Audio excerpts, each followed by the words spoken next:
अल्लाह ने अगर बेटा दिया है तो फिर डीजे बजा के शैतान को राजी ना कर। अल्लाह ने औलाद जैसी दौलत से नवाजा है, रब की रहमतों को नजरअंदाज नहीं करना।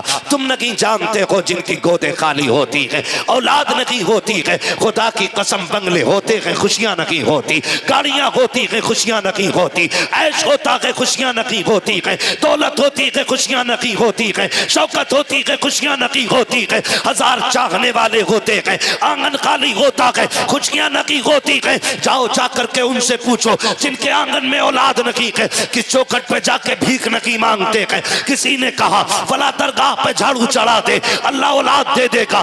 बाप ने जाकर के मन्नतें मानी, औलाद ना मिली। फिर किसी डॉक्टर का पता चला, लाखों रुपए लगा दिए, फिर भी औलाद ना मिली। और आप सलामत रखे खुदा आपको, आप भी अपने आप को हल्के में मत लेना, इसलिए कि महबूब की महफिल को महबूब सजाते हैं, आते हैं वही जिनको सरकार बुलाते हैं। सुभान अल्लाह, सुभान अल्लाह। यहाँ जितने लोग भी आए हुए हैं सारे लोग हुजूर की दावत पे आए हुए हैं। ये अलग बात है कि दस्तरखान भाई फ़हीम के आंगन में बिछा है, लेकिन जितनी नेमतें इससे मिलेंगी सब मदीने वाले के खजाने की होंगी। ये बात जहन में रखिएगा। तो मैं आप सबको मुबारकबाद पेश करता हूं कि अगर हम यहां ना होते तो या तो सो रहे होते, और अगर जागते होते तो मोबाइल चला रहे होते, कोई गेम खेलता होता, कोई वीडियो देखता होता। अलगरज ये कि ये कीमती वक्त ऐसे ही गुजर जाता। लेकिन रब ने करम किया कि सुनाने के लिए हम लोगों का इंतखाब हुआ और सुनने के लिए आप लोगों का इंतखाब किया गया है। और ये सारी मेहरबानियां रब की हुजूर के सदक़े में हो रही है। आला हज़रत फरमाते हैं वो जो न थे तो कुछ ना था, तो कुछ ना था।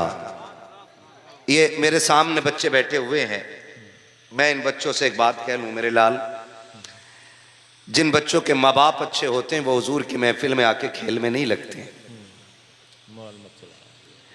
अब आप अगर कितने खूबसूरती से कुछ बच्चे बैठे हुए हैं, एक दो बच्चा बात कर रहा था, मैं सिर्फ उसे समझाने के लिए बात कह रहा हूं, इशारा नहीं करूंगा वो बच्चा कौन है, मगर मैं बच्चों को समझा लूं कि आपकी हरकतें और आपके कामों से आपके बाप का, माँ का अच्छा या गलत होने का पता चल जाता है। अच्छे माँ बाप की औलाद हुजूर की महफिल में अदब से बैठा करती है। अब ये फैसला आपको करना है कि हम क्या समझें, आपके वालिदैन अच्छे हैं या बहुत अच्छे हैं। आप बताओ कैसे हैं, अच्छे हैं कि बहुत अच्छे हैं? बच्चे बोले, सिर्फ बच्चे, बड़े ना बोले। अभी मैं बच्चों से बात कर रहा हूं। अभी अच्छे हैं कि बहुत अच्छे हैं? कैसे हैं? अल्लाह इन माँ बाप, इन बच्चों की जबान के सदक़े में सबके माँ बाप को बहुत अच्छा बना दे। बचपना बड़ा खूबसूरत होता है क्योंकि इसके अंदर कोई दिखावा नहीं, कोई लालच नहीं, कोई धोखा नहीं, कोई मकर नहीं, कोई फरेब नहीं, कोई 420 नहीं। जो भी होता है साफ होता है, जो भी होता है साफ होता है। और बच्चे जब बोलते हैं तो साथ में खुदा की रहमतें बोला करती हैं। जिन बच्चों ने कहा हमारे माँ बाप बहुत अच्छे, अल्लाह इनकी जबानों के सदक़े में हम सब के माँ बाप को बहुत अच्छा बना दे। आमीन कह सकते हैं आप लोग? आमीन। पैसा आप लोग ले जाएं लेकिन मेरे साथ बोलते रहे। कई बार लोग घूर के देखते हैं, यार बड़ा पैसा आ रहा मौलवी पे, इसमें भी बड़े मसाइल हैं। अगर चाहिए तो आप ले जाएं लेकिन मेरे साथ आमीन कह दें। अल्लाह हम सब के माँ बाप को बहुत अच्छा बना दे। आमीन। ये पैसा दे के जाने वाले लोग घर तो नहीं जाएंगे देखे, होता तो नहीं है ऐसा। कई बार इमाम साहब ऐसा होता है 10 रुपए दिए और निकल गए इधर को, 20 रुपए दिए और निकल गए, ऐसा तो नहीं है ना? तवज्जो है। अल्लाह हम सब के माँ बाप को बहुत अच्छा बना दे। आमीन। अब मैं आपसे बस इतनी गुजारिश करूं कि जितनी देर मेरी गुफ्तगू सुने बहुत तवज्जो से सुने। जी जी बेशक। आपने अक्सर नेटवर्क के जरिए मुझे सुना हो, जी जी। और कई बार नौजवान कहते भी, मुझे कई भाई मिले, उन्होंने बताया कि मेरे मोबाइल में लोड है तकरीरें, ये हमारे भाई खड़े हैं, इन्होंने बताया कि मैं 2-2 घंटे भी गाड़ी चलाता हूं तो लगातार तकरीर चलती रहती है। तो मैं रब का शुक्र अदा करता हूं, अल्लाह इस लायक बना दिया कि तेरे महबूब की बातें जवानों के कानों तक पहुंचा रहा हूं। बेशक बेशक, सुभान अल्लाह। और सच्ची बात है यार, कोई घमंड नहीं, कोई तकब्बुर नहीं, औकात क्या हजरत, हम तो साइकिल पे बैठने के लायक नहीं थे, आज अल्लाह जहाज़ों में उड़ा रहा है। ये हमारा कमाल नहीं, ये मुस्तफ़ा के जिक्र का कमाल है। बेशक सुभान अल्लाह। इसीलिए आला हज़रत फरमाते हैं, वो जो न थे तो कुछ न था। जो बरेलवी हैं वो बोले मेरे साथ, जो ना है अल्लाह उन्हें भी बरेलवी बना दे। वो जो न थे तो कुछ न था, वो जो न हो तो कुछ न हो। जान है वो जहान की, जान है तो जहां नहीं, जान है तो जान है तो जान है तो, इधर वाले भी बोलते हैं जान है तो जहान है। सारी चीजें हुजूर के सदक़े में मिली हैं। ये सांसें हुजूर का सदका, ये आंखें बोल सकते हैं तो बोलें, हुजूर का सदका। जब मैं अपनी स्पीड पे आ जाऊंगा तो फिर आपको नहीं थकाऊंगा। अभी आप थोड़ा सा जुड़ जाएं मेरे साथ। सांसें, मिंबर वाले ना बोलें, मैं सिर्फ नीचे वालों से बात कर रहा हूं।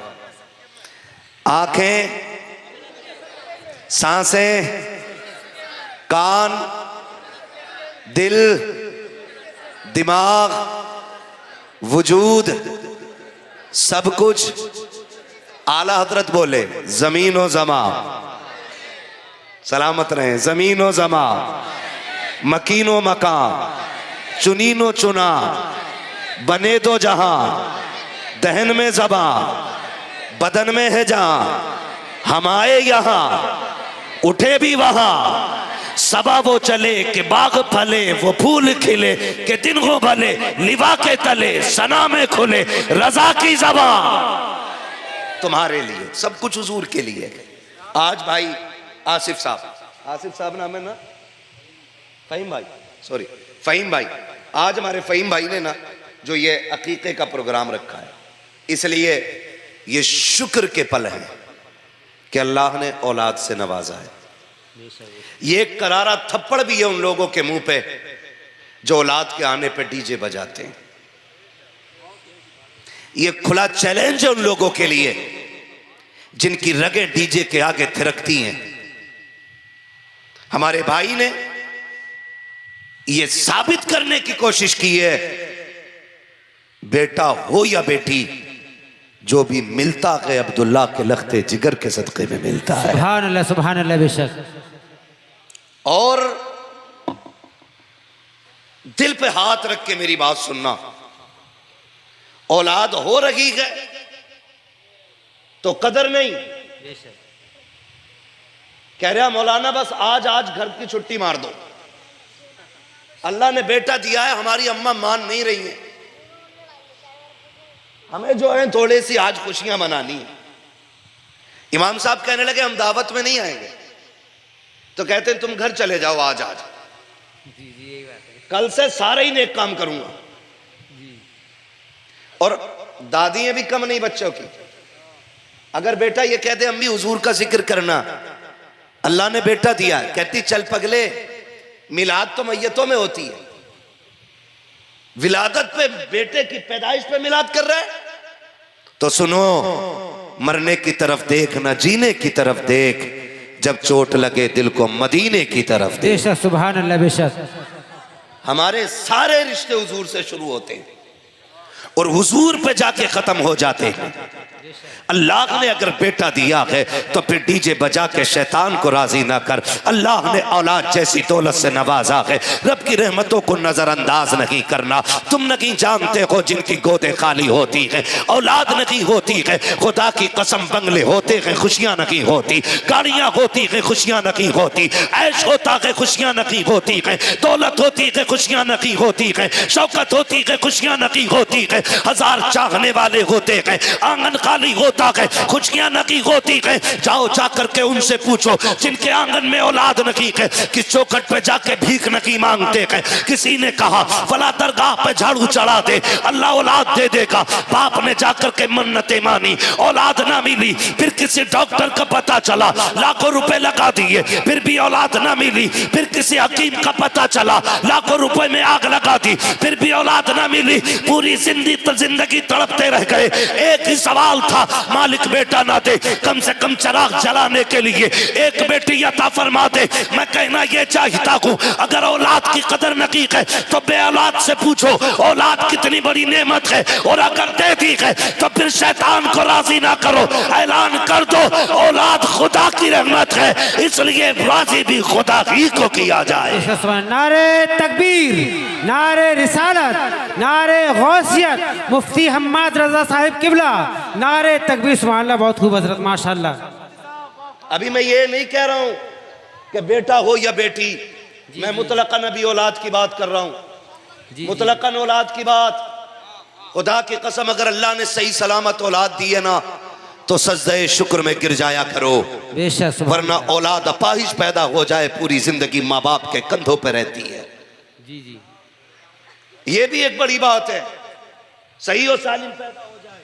मगर माफ कीजिएगा, मैं उस समाज के सामने बैठा हुआ हूं जिसकी औलाद अगर माइंडेड होती है, ज़हीन होती है, खूबसूरत होती है तो कहता है MBBS बनाना है। जी जी, काले होते, लूले लंगड़े होते तो कहते इसे मौलवी बनाना है। हाँ, मैं उस कौम के सामने बैठा हूं। अल्लाह ने दौलत दे दी है ना, दौलत दे दी है तो कह रहा ना IAS बनाऊंगा। और दीन की तरफ कौन बढ़ रहा है? मजदूर के बच्चे, गरीब के बच्चे। शुक्र है जिसे कोई सीने से नहीं लगाता उसे मुस्तफा का दिया हुआ दीन सीने से लगाया। बेशक, सुभान अल्लाह, सुभान अल्लाह, बेशक।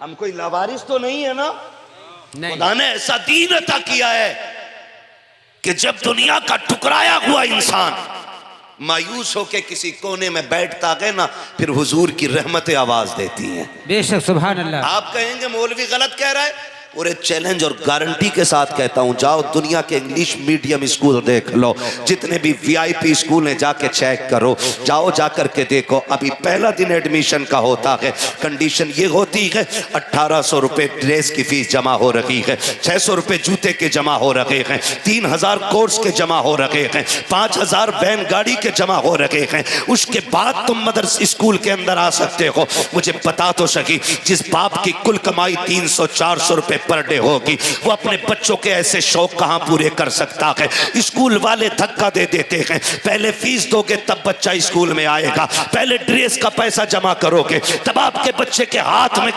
स्कूल में आने की इजाजत का सर्टिफिकेट दिया जाएगा, पहले कोर्स खरीदोगे तब जाके तुम्हारा बच्चा स्कूल में आएगा। सलाम करो आका की रहमतों को, सलाम करो इन दीन फैलाने वाले उलमा को। तुम्हारे बच्चे के पैर में जूते नहीं है, कभी मदरसे से धक्का नहीं दिया जाता, उसके पास खरीदने के किताब के पैसे नहीं हैं, कभी मदरसे से नहीं निकाला जाता, उसके पास खरीदने के लिए अपने कपड़े नहीं है, मगर कभी निकाला नहीं गया। निकाल भी कौन सकता है? अमीर ज़ाते अपनी अमीरी दिखाते हैं और मुस्तफा की चौखट पे बनने वाले आका के किरदार का लोगों को मंजर दिखाते हैं। कल नबी ने गरीबों को सीने से लगाया था, आज ये मदरसे वाले गरीबों को सीने से। नारे तकबीर, नारे रिसालत, नारे गौसियत, मसलक आला हजरत मुफ्ती हम्माद रजा साहिब किबला, नारे तकबीर। सुभान अल्लाह, बहुत खूब, माशाअल्लाह हजरत, माशाअल्लाह, बहुत खूब। मैंने पूछा भाई अल्लाह ने कितने बच्चे दिए? खुशी की बात सुनी, मैंने कहा मुझे बताया गया 4 बेटी अता की, अल्लाह ने 2 बेटे अता फरमाए। बेशक, सुभान अल्लाह। अल्लाह सबको बेटे भी अता करे, अपने करम से बेटियां भी अता करे, आमीन। हाँ, अल्लाह बेटे भी अता करे और बेटियां भी। बेटियां भी अता करे। बेटे नेमत होते हैं, बेटी खुदा की रहमत होती है। माशाल्लाह, वाह। बेटे नेमत होते हैं, बेटी खुदा की रहमत होती है। बोले सारे, बेटी खुदा की, बेटी खुदा की रहमत होती है। आज ना बच्चों का अकीका कर रहे हैं भाई हमारे। मैं रुक के एक बात यहां बेटों से कहूं, जिस तरह ना इन्हें अपने बच्चों की विलादत की खुशी है ना, उसी तरह हम में से हर एक के माँ बाप को हमारी पैदाइश की खुशी हुई होगी। बेशक बेशक, सुभान अल्लाह। ठीक है ना? बहुत गौर से मेरी बात सुनिएगा। मेरी भी मजबूरियां रहती हैं थोड़ी सी। जी जी। मैं जहां जाता हूं, जिस तरह हमारे सईद अख्तर भाई से फरमाइशें होती हैं, हमारे शोहरा से फरमाइशें होती हैं, हमसे भी लोग कहते हैं फला वाली तकरीर करनी है। फरमाइशें हैं मेरे पास कई सारी। अगर मैं सारी फरमाइशें बयान करूं तो फिर रात भर यहीं रह जाऊं। जी, यही बात। ठीक है ना? लेकिन चूंकि रोज तकरीर करना रहता है, 1 घंटा खतीब का खास होता है, लेकिन मुझे डॉक्टरों की तरफ से सिर्फ 40 मिनट की इजाजत है। लेकिन खुदा सलामत रखे बिलग्राम शरीफ के रईस उल अतकिया सरकार वैस मुस्तफ़ा को, उनकी दुआएं मिलती रहती हैं। ये फकीर एक नहीं 1.5 घंटे बोलते रहते हैं। बेशक सुभान अल्लाह, वाह, बेशक सुभान अल्लाह। ठीक है ना? ये अलग बात है, खामोश खड़े रहते हैं, फिर भी जो लोग बड़े हैं वो बड़े रहते हैं। ऐसे असलाफ से मिलता है हमारा शजरा, जिनके कदमों में कई ताज पड़े रहते हैं। वाह वाह, बेशक सुभान अल्लाह, बेशक, बहुत खूब। तवज्जो है ना? मैं कोशिश करूंगा इंशाअल्लाह अपनी बात सही वक्त पे मुकम्मल कर लूं। अभी थके तो नहीं है आप लोग? नहीं थके ना? जब भी महफिल में दिल लगने लगे, समझ लो मुस्तफा की नजर हो गई है। बेशक सुभान अल्लाह। ठीक है ना? समझो फिर हुजूर की नजर हो गई है। अगर दिल मुस्तफा की महफिलों में लगने लग जाए, फरमाया गया अगर हुजूर की महफिल में दिल ना लगे, कहा गया फिर जाके अपनी रोजी पे गौर कर, हराम की खाता है कि हलाल की खाता है। यह भी एक खास बात है। फिर अपने लुकमों पे गौर करो। जो उठ के भाग रहे हैं ना जलसे से, वो फिर गौर करें, लुकमे जो खाए थे हलाल के खाए थे कि हराम के। लेकिन मैं ये देख रहा हूं इस महफिल में जितने आके बैठे अभी तक कोई उठ के गया नहीं है। बेशक बेशक, वाह। उठ भी कैसे सकते हैं जफर भाई? जब अजमेर में गरीब नवाज ऊंटों को बैठा दे तो राजा ना उठा सका, जिन्हें मेरा मुस्तफा बैठा दे उन्हें इबलीस कैसे उठा के ले जा सकता? बेशक, वाह, सुभान अल्लाह, सुभान अल्लाह, बेशक, वाह। है ना? खुदा सलामत रखे। तवज्जो है सारे लोगों की? मैं क्या कह रहा था अभी आपसे? जिस तरह हमारे भाई को, फहीम भाई को अपने बच्चों की विलादत की खुशी है ना, हर बेटी बेटे के माँ बाप को उनकी विलादत, उनकी पैदाइश की इतनी ही खुशी हुई होगी। बेशक। ये अलग बात है कि जैसे जैसे उम्रें बढ़ती जाती हैं, इंसान की गफलत बढ़ती जाती है। बहुत तवज्जो से मेरी बात सुनिए, अल्लाह करे मेरी बातें आपके दिल में उतर जाए। मैं फरमाइश भी जरूर पूरी करूंगा, ठीक है ना? मगर उससे पहले अपनी चंद जरूरी बातें आपसे कह जाऊंगा। मेरा उसूल है, मैं ये चाहता हूं मेरी तकरीर तबे यार को बेचैन करती है, सबब क्या है वही कहता हूं जो दिल पर गुजरती है। बेशक बेशक। मैं कभी रट के बात नहीं करता, जो दर्द है ना दिल का ये बस निकल के आता है जी। मैं इन्हीं टूटी फूटी बातों के जरिए अपने दोस्तों से मिलता हूं और उनसे बात करता हूं। बेटी के बेटे के सभी की विलादत पे माँ बाप को इतनी ही खुशी हुई होगी, लेकिन आज हैरत होती है, हम जवान जब से हुए हैं ना, हमारे लहजे बड़े सख्त हो गए, हमारे जुमले बड़े तीखे हो गए। हम जब माँ बाप से बात करते हैं ना, तो फिर औलाद बन के नहीं बल्कि माँ बाप बन के बात करते हैं, क्योंकि अब हम जवान हो गए। हाथ जोड़ के गुजारिश करता हूं खुदारा, बेटी हो या बेटा, जब तक आखिरी सांस चले कभी माँ बाप से ऊंचे लहजे में बात ना करना, कभी इनसे आंखें निकाल के बात ना करना, इसलिए कि इनका खास किरदार है हमारी जवानी को संवारने में, हमें ताकतवर बनाने में बाप का बड़ा अहम रोल है। हमारी भी मिंबर से थोड़ी गफलत रही, हमने भी जब भी लिखा मां के लिए लिखा, जब भी बोला मां पे बोला, जब भी पढ़ा बाप माँ पे पढ़ा, कभी बाप की अजमत पे बात करने की जरूरत नहीं हुई। जो भी आया कह के गया माँ के कदमों के नीचे जन्नत है, हुजूर का फरमान है। सिर्फ माँ पे बात करते रह गए, काश कभी बाप पे भी बात की होती, कभी उसकी भी दुखती रग पे हाथ रखा होता। हमारी इस लापरवाही का नतीजा ये हुआ कि बेटों ने माओ को सर का ताज बना लिया, बाप को घर के दरवाजे का चौकीदार बना दिया। बाप को वह एहतराम की नजर से बेटे नहीं देखते जिस इज्जत से माँ को देखा करते हैं। एक बात नौजवानों से कहना चाहता हूँ प्यारे, खुदा की कसम खा के कहता हूँ, आका फरमाते हैं अल जन्नत ताता कदामी उम्महातिकुम, जन्नत तुम्हारी माओ के कदमों के नीचे है। मुझे बता तो सकी, माँ हमारे लिए इतनी मोहतरम है कि उसके कदमों के नीचे जन्नत रखी गई है। मगर तू जानता है, ये भी आका ने कहा है, जब कोई औरत अपने शोहर के कपड़ों का एक धब्बा मुस्कुरा के साफ करती है, अल्लाह एक धब्बा साफ करने के बदले में उसे 70 नेकियां अता फरमाता है। मुझे बता तो सकी, जिसके जूता साफ करने में जिस माँ को खुदा 70 नेकियां देता है, अरे सोच अगर माँ का ये मकाम है तो फिर उंगली पकड़ने वाले बाप का मकाम क्या रहा। नारे तकबीर, नारे रिसालत, नारे गौसियत, मसलक आला हजरत मुफ्ती हम्माद रजा साहिब किबला, नारे तकबीर। सुभान अल्लाह, बहुत खूब हजरत। माँ है मगर बाप भी कोई कम नहीं। बेशक बेशक, बाप भी कोई कम नहीं, अंदाजा लगा लो। फरमाया जो ये देखना चाहे कि उसका रब उससे राजी है कि नाराज, फरमाया सुबह उठ के बाप का चेहरा देखो, अगर बाप राजी है तो फिर खुदाए पाक भी राजी है। बेशक, वाह सुभान अल्लाह। बेशक हुजूर ने रब की रजा की पहचान ये नहीं बताया माथे पे निशान है तो रब राजी है, ये नहीं बताया पगड़ी में गए तो रब राजी है, ये नहीं कहा कि जुब्बे में गए तो रब राजी है, बल्कि फरमाया सुनो, जिससे बाप राजी है उससे खुदाए पाक राजी है। बेशक, सुभान अल्लाह। बाप जानते हैं बाप क्या होता है, समझने की कोशिश करें। कई बार ना हमारे नौजवान और बच्चे कह देते नहीं नहीं नहीं मेरी माँ ज्यादा प्यार करती है, अब्बा प्यार नहीं करते। कहा क्यों? का स्कूल नहीं गया, अब्बा ने 3 थप्पड़ मार के स्कूल भेजा। बेशक बेशक, यही बात है। और मेरी अम्मी रोती रह गई ना लेके जाओ लाल को, लेकिन अब्बा बड़ा जल्लाद है, पकड़ के ले गया।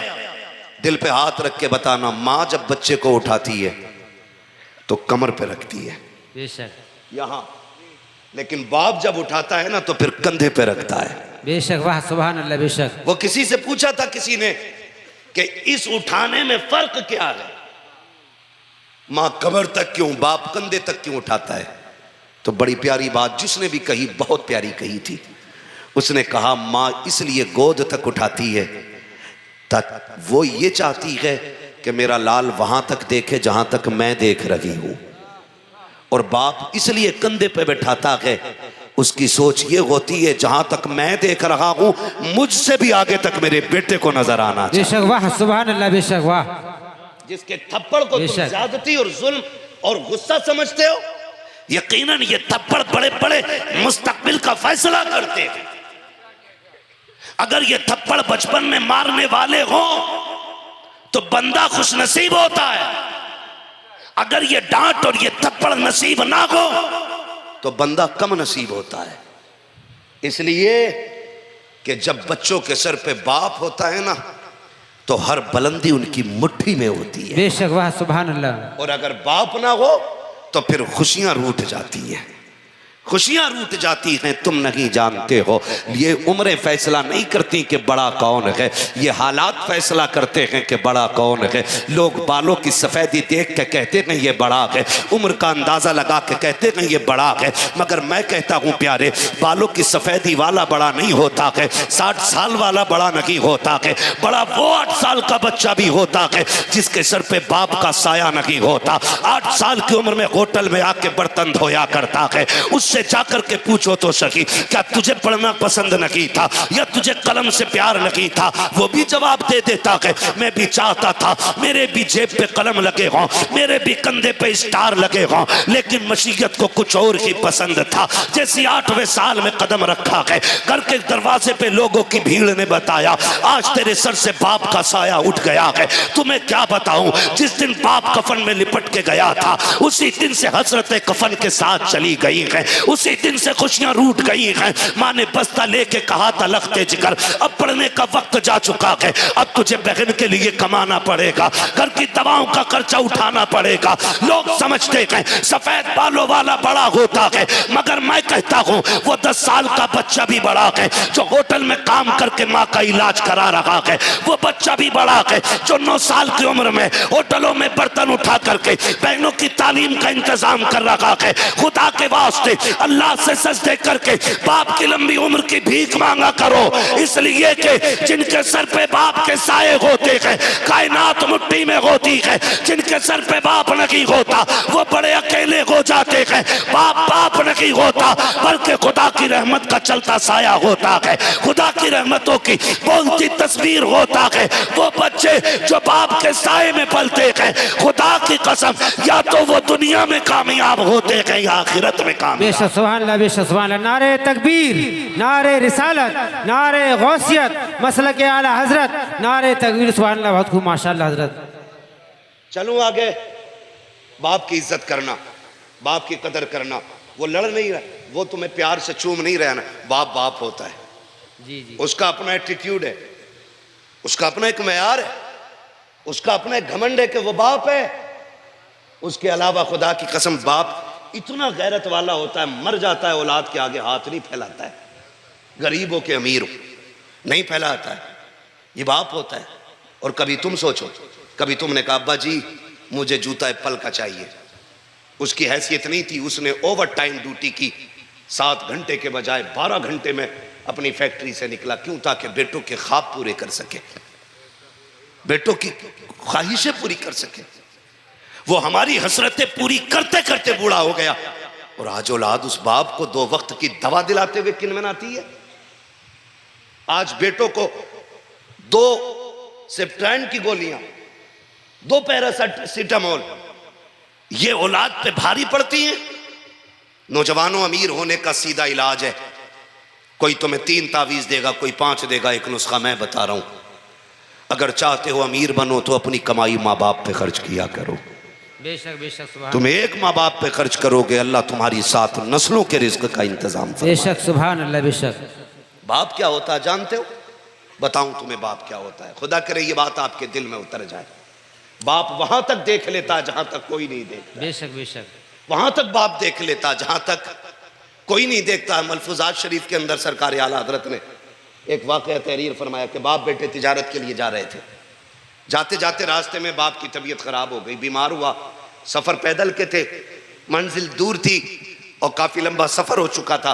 रास्ते ही में इंतकाल हुआ, काफिले वालों ने वहीं दफन कर दिया। बेटा भी काफिले के साथ आगे चला गया। कुछ दिन के बाद वापस पलटा, उसी रास्ते से आ रहा था जहां बाप को दफन किया था। लेकिन इत्तेफाक ये हुआ कि शाम का वक्त था, शाम का वक्त था। उसने देखा बाप की कब्र है। दिल ने कहा चल फातिहा पढ़ ले, लेकिन अकल ने कहा सुन जंगल है, शाम है, अगर रुक गया काफिला चला जाएगा, अकेला रह जाएगा, शेर चीते आके तुझे जिंदा नहीं छोड़ेंगे। इस डर से बेटा चल दिया। आला हज़रत फरमाते हैं कि जब वो चला तो पीछे से बड़ी तेज आवाज आई, और ऐसी आवाज थी जिस आवाज को सुन के बेटे के पैर कांप गए। वो शेर या चीते की दहाड़ नहीं, कब्र से उसके बाप की आवाज आ रही थी। उसने कहा था लख्त जिगर नूरे नदर, बड़ी जल्दी बेवफा हो गया, अभी चंद दिन पहले यहां दफन करके गया और आज तुझे बाप की कब्र पे फातिहा पढ़ने तक की तुझे मोहलत नहीं। तुझे ये डर लग रहा है कि अगर रुकेगा तो शेर चीते फाड़ देंगे। उसने कहा सुन, अगर मेरी जगह तू लेटा होता और तेरी जगह मैं खड़ा होता, तू तो शेर चीते की बात कर रहा है, अगर तेरे और मेरे बीच लोग अंगारे बिछा देते, बेटे अगर आग पे भी चलना पड़ता मैं आग पे चल के आता, लेकिन तेरी कब्र को ऐसे छोड़ के ना जाता। बेशक बेशक। ये बाप होता है। और आज बेटे 6 महीने के बाद अब्बा की कब्र का निशान भूल जाते। कह रहा बताइए जरा प्रधान कहाँ थे अब्बा दफन? इसी कोने में तो रखे थे। उन्होंने कान पकड़ा, पगले यहाँ नहीं उधर दफन किया गया था। हाँ मुझे ध्यान नहीं रहा। जिस दौर में बेटों को बाप की कब्र के निशान याद ना रखे, समझ लो फिर कयामत करीब आ गई है।